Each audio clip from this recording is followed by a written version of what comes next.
Hello and aloha pa to everyone. Time is 12 o'clock in the night. Today is 27th of the May.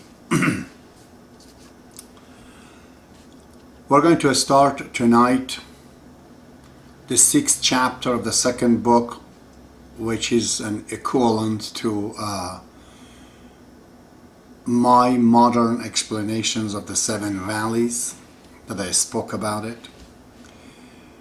Tonight we will be explaining about the spiritual qualities and virtues.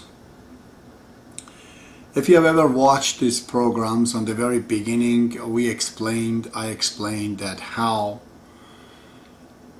a good applications of the instinctive desires gradually creates certain moods in us which are positive, and the moods creates by reoccurring them, it creates habits in us, and these habits eventually leads us to have great ethics, and this ethical value causes us to get engaged into the act that ultimately results in spiritual qualities, which is this sixth part that I'm going to be talking about. We spoke about many of the acts that Baha'ullah has invented it in the Baha'i faith, such as teaching the faith of God, that would bring a lot of spiritual qualities, and the rest of it. Now we're going to talk to see what is the result of those actions, and what these acts and this spiritual deed, what is the gain? The gain are these so-called virtues, spiritual virtues, spiritual qualities, attributes, whatever you like to call it. What I've experienced is that to actually use the words to explain and distinguish these virtues and naming them is not a simple task, because usually the new words comes in the civilization, in the mankind, progress, is when something new is invented. For example, the invention of computer or this Microsoft Windows have created a lot of word for us. For example, mouse is no longer the mouse that we know. Now it's a device on the computer. So the words, the vocabulary is automatically added when a new thing comes into the market, when something adds to our material progress. Same case is with the spiritual qualities, except in this case a spiritual quality is subject, is not tangible, so it has to be demonstrated with certain people. For example, when a Spartacus comes and many people dies, and for him you could see what the word freedom means, what the freedom is demonstrated and made manifest by Spartacus, or sacrifice for that matter. So we need to have a spiritual power of the people, of the religions, that we see this event, demonstrations of qualities, to know what's the level of sacrifice or loyalty or martyrdom and so on and so forth. When we look at the history of mankind, before Islam, there's not much there to look for the role models to explain these intangible, subjective, qualities, the part that we can see with the, eyes. But after Christianity, always in Christianity, there was a good amount of demonstration was showed by Jesus Christ, by his disciples, and later on by many Romans who tried to resist the decrees of the Caesar, and many of them, they died. In Islam, though, we see proliferations of these demonstrations of attitude, a lot more.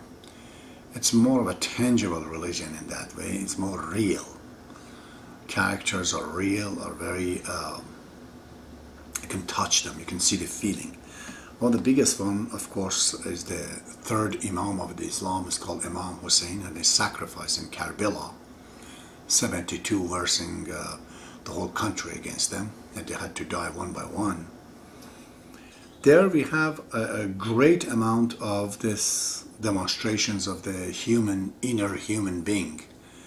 The event was so big that the entire country of Iran, which was suffering under the Muslims originally, so-called Omar, Osman, Abu Bakr, and all others, by the event and the advent of Imam Hussein, definitely all the matter was cleared for the Iranians, and they accepted fully the Islam, the version that is otherwise known as Shiites. So the other problems about these spiritual qualities, when you talk about loyalty, about love, about compassion, kindness, because they're subjects and they're not an object to see or measure, it seems that everybody has their own dictionary.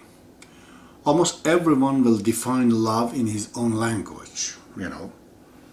And it might be correct as well, because all of us see this, or we're touched by love or seen love in our own ways and our own views.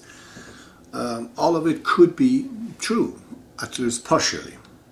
But none of them, in my opinion, none of this definition that we give about love or loyalty or compassion or generosity or all these virtues is almost all the time we have an imperfect, not perfect, but an imperfect definition of it, because we do need new examples in order to know.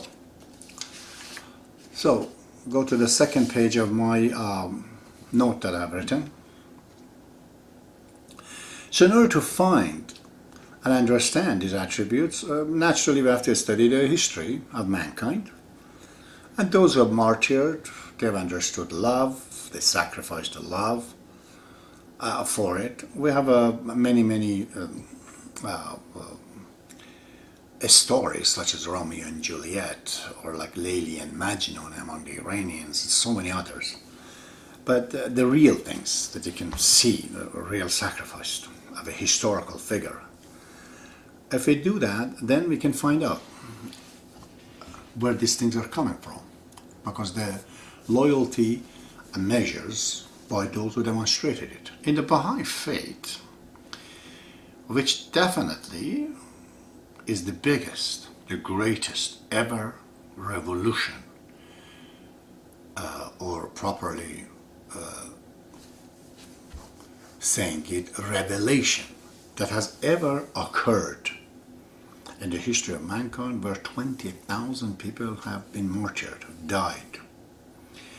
Now, when personally I study the Baha'i faith, I see events, an incident of these martyrs.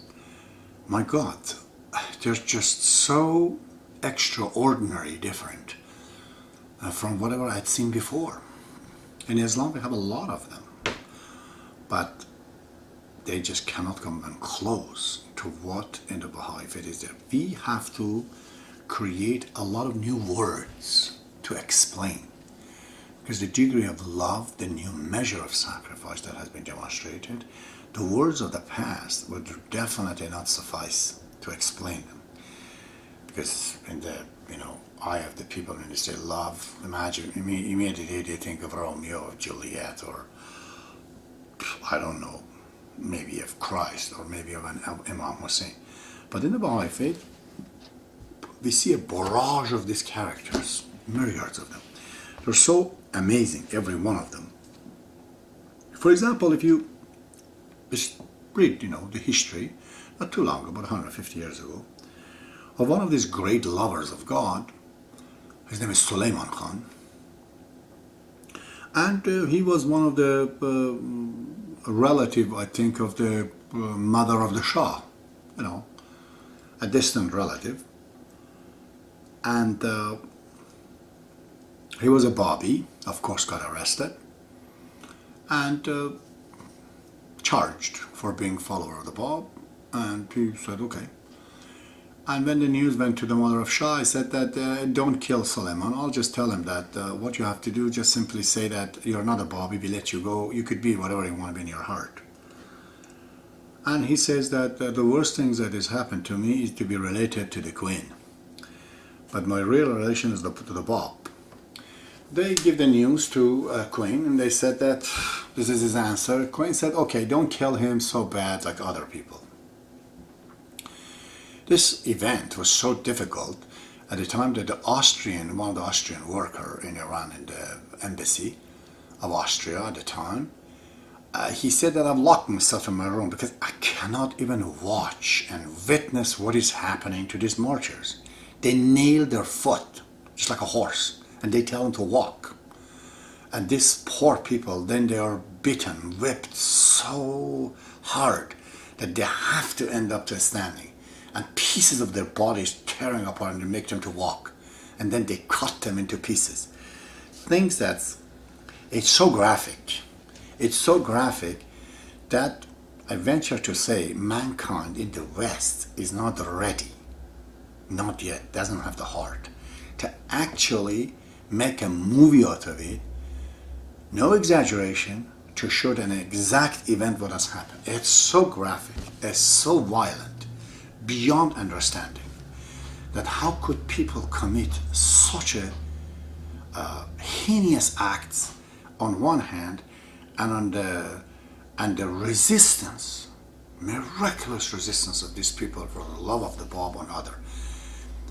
It is impossible. Every time I read the history of the people in Yazd or people in Neiris or Tehran or other places, something overcomes me that I cannot explain. I would not like to live in the earth to know what has happened to them. Positively, I have to respond to this, and that's what I'm trying to do. But believe me, my friends, if you ever familiarize yourself with the history of the Baha'i faith, which is not a political one, this is not the history of a social event for the liberations of mankind or making countries or creating a political party. It's the simple love of a human being